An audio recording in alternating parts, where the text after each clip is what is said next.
नमस्कार, मैं भूपेंद्र पटवा। एकता न्यूज में आपका स्वागत है। चलते हैं खबरों की ओर। शहर के इतवारी बाजार के पास रिदम राग रंग एकेडमी ने भारत रत्न लता जी को याद कर उन्हें श्रद्धा सुमन अर्पित किया। एकेडमी के भूषण ने बताया कि स्वर कोकिला लता मंगेशकर जी अब हमारे बीच नहीं है। रविवार को 92 साल की उम्र में उनका निधन हो गया। लता मंगेशकर की आवाज की पूरी दुनिया कायल थी। उन्होंने भारत में फिल्मी संगीत को नए आयाम तक पहुंचाया। उन्हें भारत सरकार ने देश के सर्वोच्च सम्मान भारत रत्न से भी सम्मानित किया था। उनके निधन के बाद से पूरे देश में शोक की लहर है। उनकी याद में ही रिदम राग रंग एकेडमी द्वारा एक कार्यक्रम का आयोजन कर श्रद्धांजलि दी गई। साथ ही उनके सुपरहिट गानों को भी गाया गया।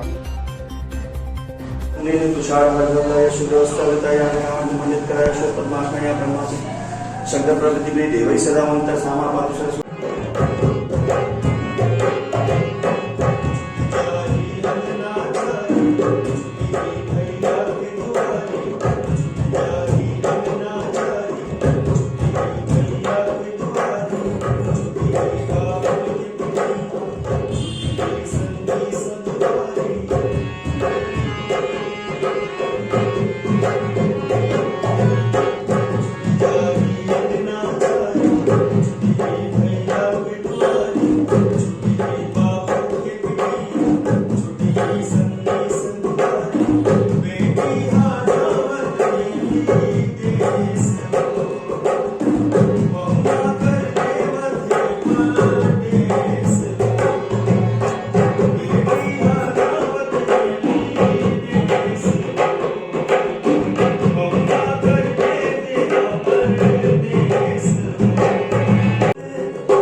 शब्द आप लोग भी एक साथ गाएं हमारे साथ।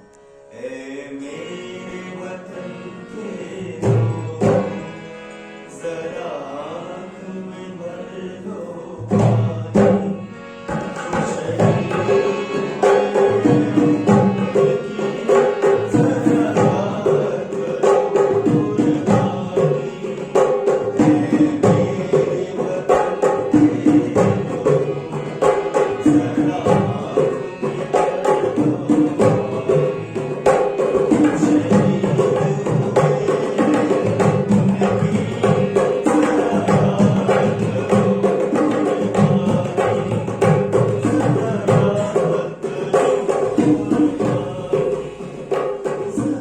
बहुत दुख के साथ में कहना पड़ रहा है कि भारत रत्न स्वर कोकिला हमारे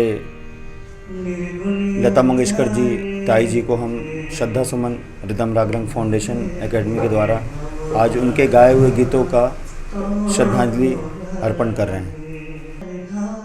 स्वर को याद करने के लिए मैं तो कहता हूँ कि वो जब तक के युग रहेगा तब तक के उनके गाने उनके हर युग के लिए समझ लीजिए एक युग का समापन हुआ है बोलते हैं। मैं बोलता हूँ हर युग में उनका गाना हर दशक में उन्होंने गाया है, चाहे वो पुराने फिल्मी गीत हों, चाहे 80s के लिए 90s के लिए हो, चाहे अभी के यूथ के लिए। उन्होंने बहुत अच्छे अच्छे गाने गाए हैं और मैं तो कहता हूँ कि वो ईश्वरीय रूप थे, वहाँ देवतुल्य रूप थे यहाँ पे जो उन्होंने धरती पे अवतरित किया था। और उनके द्वारा इतना बड़ा गाने के माध्यम से जो काम हुआ है आज पूरे दुनिया और विश्व पटल में इसका पूरा परचम लहराया जा रहा है। इतनी बड़ी क्षति हो, ये विश्व जगत के लिए और भारत के लिए बहुत बड़ी क्षति है, क्योंकि ये क्षति पूर्ण नहीं हो सकती है। और हम लोग अपनी श्रद्धांजलि से उनको याद करके हम अपने दर्द को बखान कर रहे हैं और उनके द्वारा गाए हुए सारी चीज़ों को याद करके उनको याद किया जा सकता है, उनको नमन। क्योंकि जस्ट 2 दिन पहले सरस्वती पूजा, बसंत पंचमी बोलते हैं जिसको, वो मनाएं और दूसरे दिन माता जी का सरस्वती पूजा के बाद दूसरे दिन उनका समापन होता है और माँ सरस्वती जी अपने चरणों में स्थान देके अपने साथ बुला लें। एकता न्यूज़ में आज बस इतना ही। अगले बुलेटिन में फिर मिलेंगे, तब तक के लिए नमस्कार।